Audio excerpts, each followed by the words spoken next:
Welcome to the Three Takeaways podcast, which features short, memorable conversations with the world's best thinkers, business leaders, writers, politicians, scientists, and other newsmakers. Each episode ends with the three key takeaways that person has learned over their lives and their careers. And now your host and board member of schools at Harvard, Princeton, and Columbia, Lynn Tillman. Hi, everyone. It's Lynn Tillman. Welcome to another episode.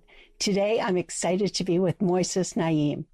Contrary to widespread perception of power becoming more concentrated and those who have it becoming stronger than ever before, Moises believes that power is becoming more frail and more vulnerable, that it's become easier to get, harder to use, and easier to lose. The transformation of power has upended government with the election of leaders such as Donald Trump in the U.S. and Hugo Chavez in Venezuela, and it has similarly reordered business, the arts, and religion. I'm looking forward to finding out more. Moises is a scholar and a journalist. He was Minister of Development for his home country of Venezuela and editor-in-chief of Foreign Policy magazine. He's also written two books, The End of Power and Revenge of Power, both of which are excellent. Welcome, Moises, and thanks so much for our conversation today. Thank you. I'm delighted to be chatting with you.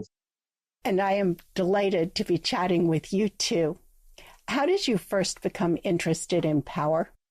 When I had power. As you mentioned, I was a member of the economic cabinet of my country. I was the Minister of Industry, Trade, Development. And I was always surprised by the gap between what people thought I could do and the power I had and what I did have in reality. In reality, it was very constrained. It was limited. I did not have resources to match the responsibilities. Politics would interfere and water down and distort policies. And I, at the time, thought it was me. I was a very young, 36-year-old, unexperienced young professional that all of a sudden became the Minister of the Economy. And so I thought, oh, this is just happening to me. And then after working in government, I went to the World Bank, where part of my job was to talk to ministers from around the world. And I discovered that the same experience that I had it was a global thing. It was not just me and my incompetence and my youth and my inexperience. It was that the nature of power is very restricted in many ways.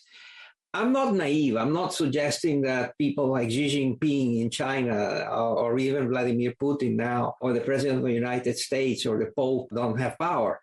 All I'm saying is that very often that power is more curtailed and restricted and limited. And then I made my business talking to heads of states and talking about their power. And it's the same thing. Power was becoming more fragmented and ephemeral. It used to be that power was equated with the size of organizations. Can you tell us about that? Yeah, the size of organization and owning physical assets, Lynn, right? You need land and buildings and machinery and trucks and things like that. Well, then digital economy appears. And instead of having the material, concrete, tangible assets, you had digital assets. And intellectual property and patents and everything having to do with innovation became a much bigger part of the balance sheets of companies. I love your example of the chess grandmasters. Can you tell us about them? That's a fantastic, concrete, and surprising examples of power.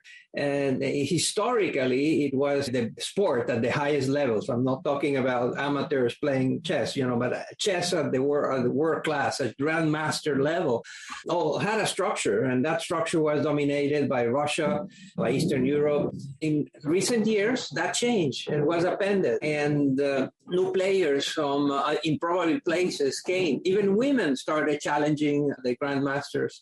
Women that had been marginalized or couldn't compete started competing and winning and becoming chess masters on their own.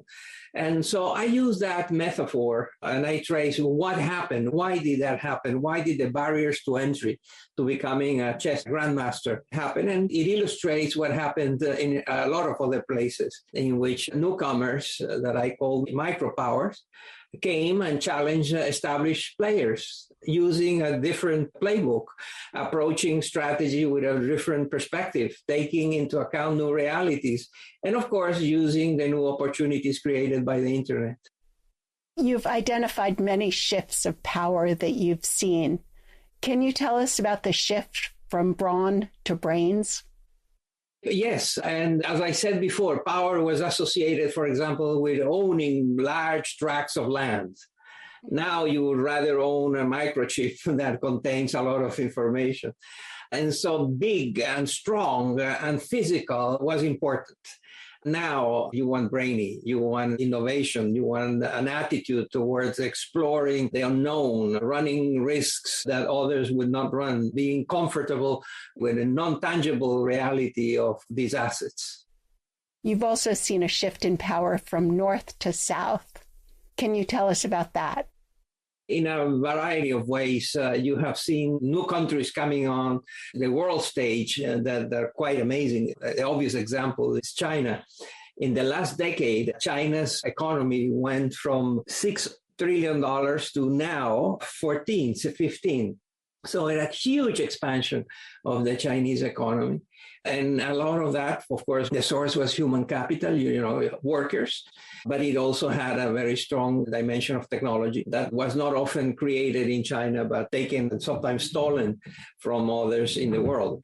So that's an example of a newcomer that became a player in very unprecedented ways. We have seen the list of the wealthiest people in the world published by Fortune or Forbes now includes more billionaires from the developing world, from India, China, all the places than ever before. In a lot of competitive, who would have said, for example, that Anheuser-Busch, a very important American brand, a very important American company, is now owned by foreigners, not Americans. That would be a surprise to a lot of beer drinkers in America.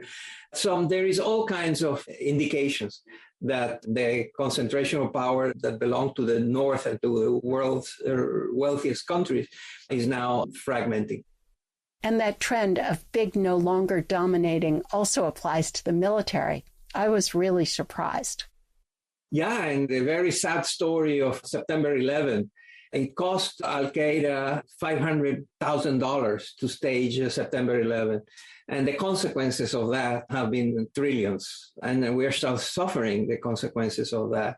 And what we're seeing in Ukraine these days is also a good example. You have the armies, the military, the armed forces of one of the largest, most powerful nuclear superpowers in the world that are being contained. And we don't know how it's going to end. But surely the Ukrainian military and the Ukrainian people have offered us a view of how the smaller player is able to either deny the big ones the ability to do whatever they wanted or even displace them in terms of who's going to be calling the shots in that place.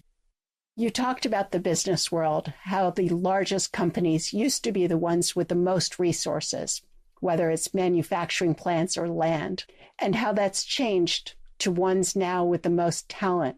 What has changed in terms of the leadership, the CEO of these organizations?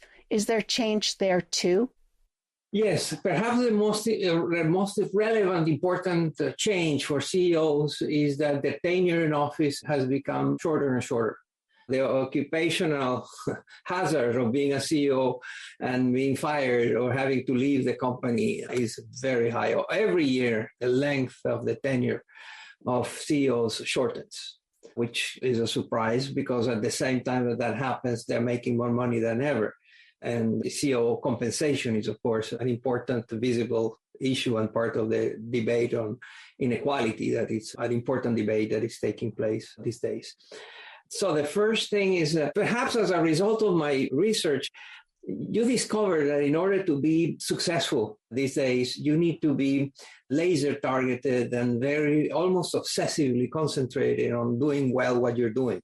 You cannot afford to be distracted. The problem with that is that it makes you lose peripheral vision. Your challenges and your opportunities very often will come out from outside your comfort zone, from outside the natural markets, from outside the kind of business that you know so well because you need to be very competitive. That concentration of attention creates tunnel vision that clouds the identification of things and opportunities and threats that are coming from around you, not from the core of your attention. It used to be that the mega players competed only against each other. Can you explain more how the structure and nature of competition has changed?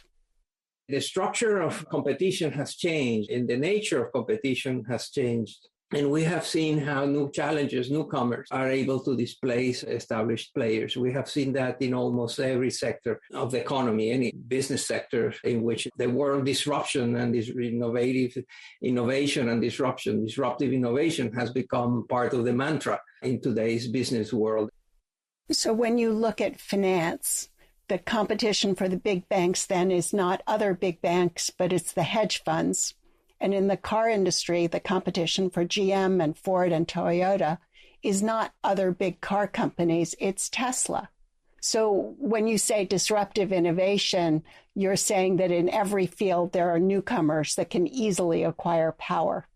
When you talk, Moises, about power being more fragile and power decaying, what do you mean and why is it so important? Everybody starts by explaining that is going to disrupt something or disintermediate something. Those are the two main phrases or words being used. But then there is a lot of that. There are also different dynamics that are generating some of the largest and most capitalized companies in the history of business. And those are the technology giants that reach valuations that we had not seen before, and they are concentrating powers in ways that we had not seen before. So one of my books is about the end of power. 10 years later, I just published one titled The Revenge of Power. And what happened in those 10 years? Power has become easier to acquire, harder to use, easier to lose. There is that happening, but at the same time and simultaneously, there is also concentration of power in some sectors.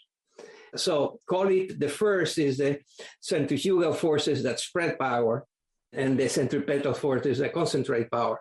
And it's the clash of the two that explains a lot of what's going on in business, in politics, in geopolitics, and so on. Yeah, so that's why you mentioned that the U.S. could be hurt by Al-Qaeda. Similarly, in business, the competition for the big banks is not other big banks, but it's the hedge funds. The competition for GM and Ford and Toyota is not another big car company, it's Tesla. So that in every field, there are newcomers that can easily acquire power. When you say that power is decaying, what do you mean and why is that so important? There are things that the powerful were used to do that they cannot do anymore, that there are things that they are denied to them, that they took for granted. Market power gave companies the opportunity to impose views, prices, products, cycles, and everything else. That continued to be the case, but now they have to navigate waters that are filled with competitors, regulators, stakeholders, users, employees, activists. So it's a world more people by challengers and forces that constrain the power of the big corporation. That doesn't mean that they're not immensely powerful. Goldman Sachs and JP Morgan Chase and all that in the banking sector or the technology companies are very large and have a lot of power. But they will also be the first to tell you that they also navigate in waters, as I just said, that limit what they can do. So the new players have a power to stymie and to block? According to my theories, they will have limits to that. That has been the case until now, but especially in the internet and social media, generically we call the platforms, that has been the case, but I see all kinds of signals that show that they will have limitations. And in some cases, I will not be surprised if they are forced to divest and restructure and change the perimeter of their business. What you call an aspiration revolution. What is it and why does it matter? When I wrote The End of Power, I explained that power was more ephemeral and more often challenged. The question is why? Why is that happened? And I have a long list of factors that are contributing to that. I included in 3 categories that I call the revolution. And there's the more revolution, in which there's more of everything, more countries, more people, more NGOs, more terrorist organizations, more companies, more political parties, ideologies, currencies. Choose something that has to do with the human experience, and there is more of it. So that's the more revolution that contributes to what's happening to power. But then there is the fact that those things that we have a lot of now are movable. And that is the mobility revolution. They move or they're connected, or through the internet, there is a lot of mobility, and not physical, but very often digital. So the second is the mobility revolution. Then the third is the one you're asking, which is the mentality revolution, which is a profound change in values, perspective, aspirations, desires of people. The University of Michigan has been running now for decades the world values system, which essentially surveys the world, or a very large part of the human population, and tries to understand what are the values, what are the expectations. And what is quite amazing is it's like they're surveying 2 different planets. The way the aspirations and the hopes and the frustrations and the activism and what they demand of others and the way they use power is complete. It's like we are talking about 2 different worlds in just 10, 20 years. So it's quite something to view the world value system, what were the answers they were getting 10, 20 years ago and what they're getting today. It's completely different. People are more tolerant in some aspects, more intolerant in others. But phrases like, you have to do that just because that's the way we have always done it, that phrase now doesn't buy you much, doesn't have a lot of power to motivate or to run an organization. So there are all kinds of changes in values, man, and the mentality revolution that is forcing CEOs to rethink the way they deal with all the stakeholders that surround their operation. It's really interesting to me that better is now not enough, that people look to see what's happening elsewhere. So they might emigrate, they might move, not because of absolute deprivation or absolute opportunity, but relative deprivation or opportunity. To me, that's fascinating. That is so important. I had a very interesting experience. I was visited by a group of European political leaders, young. They came to Washington, and they were a very pessimistic bunch. They were worried about being left behind, of a world and of work that is not what people wanted. So all kinds of a litany, a very long list of disappointments, regrets, frustrations. And just by coincidence, the following week, I had a similar visit by a group of Chinese students. And that was one of the most optimistic group of people I have encountered in a long time, because they were seeing the changes in the country. They, of course, are aware of the limits and the problems and difficulties and deficiencies that China has. And they are aware that they live in a dictatorship. But they are optimistic. They think they're going to be much better. The future is good for them. And so it was quite interesting to compare and contrast the expectations and perspectives of European leaders and Chinese students. Moises, you talk about it generally a decline in trust in institutions globally. Can you elaborate? Yeah, actually, it's not me. It is a series of researchers that are studying that. The most notable, well-known study and survey on that is by a company called Edelman that has the trust barometer. And the trust barometer shows that every year, trust is declining. People don't trust in business, in bankers, don't trust the media, don't trust government, they don't trust anyone. And so that has huge consequences in terms of how you run a company, how you run a government, how you run for government and for office. And so trust, which is indispensable, is in short supply these days. Why do you think there is a decline in trust? Let me quote a Spanish philosopher that in 1939, his name is José Ortega y Gasset, a philosopher, writer. He was writing in 1939 about a Europe in turmoil. Europe, he saw coming what the tragedies that then happened in Europe. At the time, he wrote a book called Man and Crisis. And one of the phrases in that book is, we do not know what is happening to us. And that is precisely the thing that is happening to us. So we all feel that big things are going on, climate change, artificial intelligence, and the pandemics, and everything.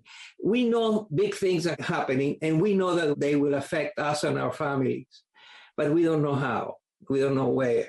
We don't know what we can do to adjust, to respond, to prepare, to fortify us in the face of these huge coming challenges that we don't have a handle on. I think that feeds into trust, and also trust influences that perspective at the same time. What's happened in government? That they are having a very hard time being successful. It's very hard to succeed in government these days. Expectations are multiple, high, and the difficulties of fulfilling those expectations of your voters are huge. So we are surrounded by what I call in the book, The Revenge of Power, which is this feeling we have all met somebody who says everything is bad, the politicians that are all crooks, nobody works for the well-being of society, they're all there to steal, they're terrorists, they're opportunists, nothing is worthwhile in terms of politics. So anti-politics is also an important part of all this. It seems like there is increasing fragmentation in politics in many countries around the world, and that there's increasing gridlock. And there are also people running for office that one would not have expected to run for office. And they're very successful, getting a very large percentage of support. Can you talk about that? Yes, these are the 3P leaders, a new breed of political leaders that use their power or attain their power using the 3P strategies. And the 3P strategies are populism, polarization, and post-truth. Populism has always existed, is often confused as an ideology, which is not. It is just a bag of tricks, a toolkit to acquire government that is based on the division of society in two. A voracious, corrupt elite that exploits a noble people. And therefore, they need a defender, a champion that protects the noble people. And normally these populists using that construct and then very often they do not achieve. Their promises were empty and were just a trick to get into government. But now, as you said before, polarization is an important part of that. It's not just the division between the noble people and the corrupt elite. It's now that we have all kinds of identities, interests that fragment the political space, and where discord and conflict is the norm, and it's polarization. Everything is polarized.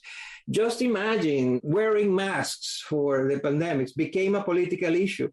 Wearing or not wearing a mask defined you, and expectations about who you are and so on, and became a matter of political football, which is crazy. That just shows you the extent to which this identity kind of behavior creates new political realities. How do you govern a country in which it is divided in so many fragments of race and gender and religion and partisan politics and all kinds of things that divide?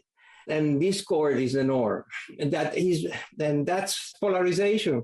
And then there is the third P, which is post-truth, which is creating doubts about what to believe, who to believe, all the system of lies and half-truths trying to confuse people. And that is, of course, amplified by technology, by the social platforms. And so you have the post-truth that feeds into polarizations that breeds even more and deepens the divide of populists. All of that together creates a very nasty political environment. And it's amplified as well to look at their own progress. And maybe they feel their progress is not as fast as they would like it to be, or they see greater progress possible elsewhere.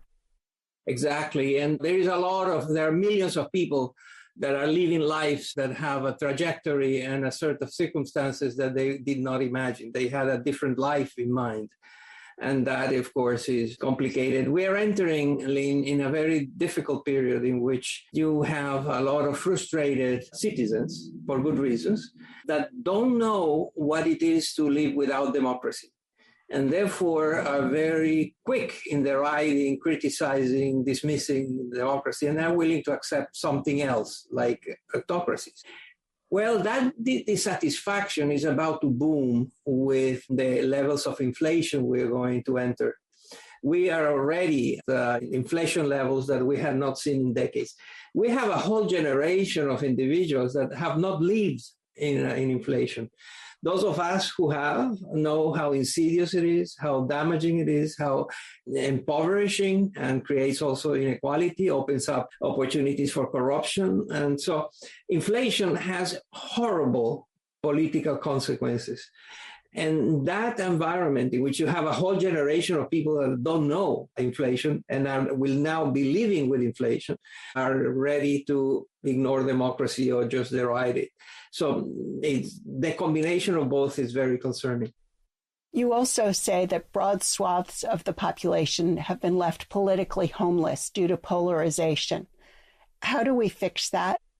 Well, first, by recognizing that our democracy is worth protecting, that there should be values that should be above and beyond our most personal identities, that the notion of patriotism, the notion of being a citizen is more important than being part of a group that is tribal in nature. So tribalism is something that is with us. It's becoming important and we need to fight it. Moises, before I ask for the 3 takeaways you'd like to leave the audience with today, is there anything else you would like to add? What should I have asked you that I did not? No, I think you covered a lot of terrain, and thanks for the opportunity. But I think you covered everything. Okay, then what are the 3 takeaways that you'd like to leave the audience with today? That democracy is an endangered species in the political ecosystem. That democracies that we took for granted are now under siege, and that there is a global war on checks and balances. The erosion, and I can give you the numbers, which are quite striking in terms of how democracy has had a very bad patch and has been declining. In 2011, 49% of humanity lived in autocratic regime. In 2020, 10 years later, that number is 70%. From 49% to 70%. That means that most of the world lives in autocracies. Of 195 countries, only 34 are liberal democracies. In 2021, only 15 countries were moving towards becoming more democratic. That's the lowest number of transitions since 1978. So democracy is under siege, democracy is undermined, and is undermined by a new crop, and this is the second takeaway. There's a new crop of leaders that I call the 3P leaders that I already described, that undermine democracy from within. They win elections, they become heads of state, they acquire power, and they immediately start undermining the checks and balances of democracy, and of course, eliminating term limits in ways that will ensure that they will continue to be in power. Those are the 3P leaders that I talked about.